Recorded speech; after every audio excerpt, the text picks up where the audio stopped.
Long before the first hieroglyph was carved into stone, before the pyramids reached toward the heavens, before Osiris judged the dead and Ra sailed across the sky, there was Min. His worship reaches back into the pre-dynastic era, a time before Egypt was even Egypt, thousands of years before the unification of Upper and Lower Egypt, a time when people still lived in scattered settlements, the written word had not yet emerged, and the desert winds whispered across the empty spaces between tribes, gods, and dreams.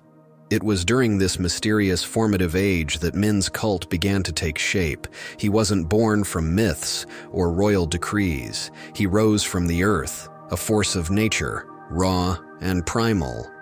His earliest worship is traced to Upper Egypt, where two powerful cities, Akhmim and Qift, became strongholds of his devotion.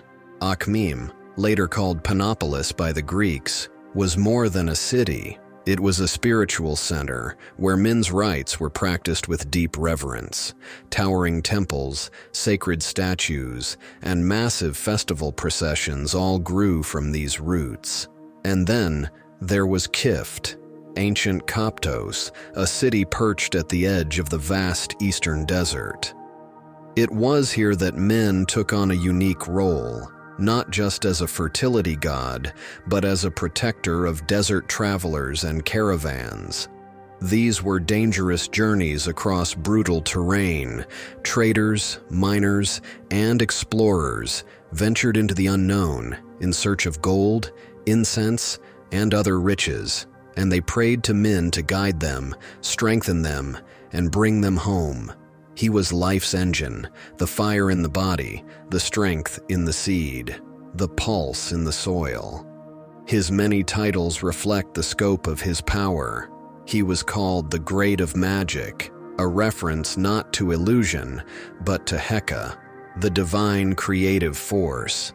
He was the protector of the eastern desert, watching over those who dared to face its silence. And the Lord of the Highlands, master of Egypt's mountainous thresholds where gods and men met, his skin often painted black, not to symbolize death, but the rich, fertile soil of the Nile Valley. Min was the god of fertility.